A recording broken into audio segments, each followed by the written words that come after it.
कभी सोचा है कि किसी देश में रोटी की कीमत दशकों तक, मतलब सालों साल तक एक जैसी रह सकती है?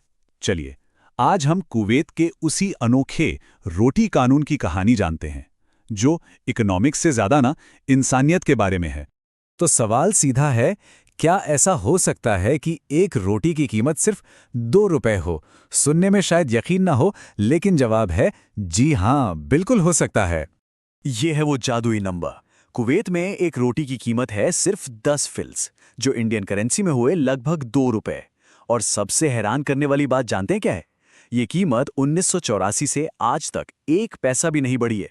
तो सवाल यह है कि यह मुमकिन कैसे हुआ। चलिए इस कहानी को थोड़ा और समझते हैं और जानते हैं कि कैसे एक देश ने अपनी सबसे जरूरी चीज की कीमत को मानो वक्त के साथ फ्रीज कर दिया। तो ये सब शुरू हुआ साल 1984 में। उस वक्त कुवैत की सरकार ने एक ऐसा कानून बनाया जो आज भी उतना ही मायने रखता है। कहानी शुरू होती है 1984 से। उस साल कुवैत की सरकार ने अपने लोगों से एक वादा किया। वादा एक बहुत ही सीधे साधे नियम में बंधा था, लेकिन उसका असर आज तक महसूस किया जाता है। और इस नियम ने सिर्फ रोटी ही नहीं, बल्कि कुछ और बेसिक चीजों की कीमतें भी तय कर दी। जैसे एक रोटी के लिए 10 फिल्स और एक सिंपल सैंडविच के लिए 50 फिल्स। मतलब आज भी 10 रुपए से कम में एक सैंडविच मिल सकता है। और सबसे बड़ी बात पता है क्या थी? ये कोई टेम्पररी जुगाड़ नहीं था। सरकार का वादा था कि जब तक कुवैत दुनिया के नक्शे पर रहेगा, तब तक खाने की इन बेसिक चीजों की कीमतें कभी नहीं बढ़ेंगी। सोचिए जरा, कितना बड़ा कमिटमेंट है। पर सवाल तो ये है कि आखिर कोई सरकार ऐसा क्यों करेगी?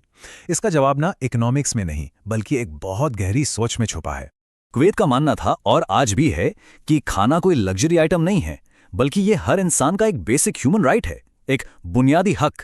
यही सोच इस पूरे कानून की नींव है। इस कानून का मकसद बहुत ही सीधा और नेक था। बस ये पक्का करना कि देश में कोई भी इंसान, चाहे वो गरीब हो, मजदूर हो, कोई भी हो, कभी भी भूखा ना सोए। और इस पूरी सोच को ना हम एक शब्द में समेट सकते हैं: इंसानियत।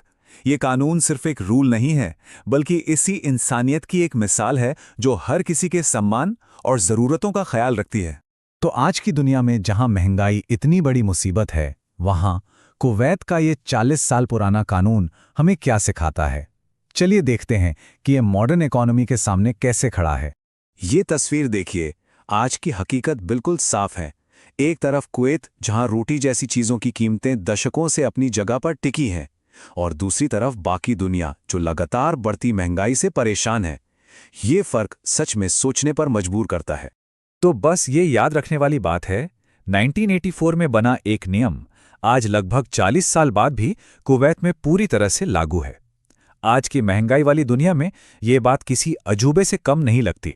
तो कुवैत की ये कहानी सिर्फ हैरान करने वाली नहीं है, बल्कि ये हमें कुछ सोचने पर भी मजबूर करती है। ये अपने आप में हमारे लिए एक सवाल खड़ा करती है। और आखिर में ये कहानी हमें एक बहुत बड़े सवाल पर लाकर छोड़ देती है कि जिस तरह कुवैत ने 40 साल पहले किया, क्या आज भारत जैसे देश में भी रोटी जैसी बेसिक चीज़ों के लिए ऐसा कोई कानून होना चाहिए? इस पर क्या ख्याल है?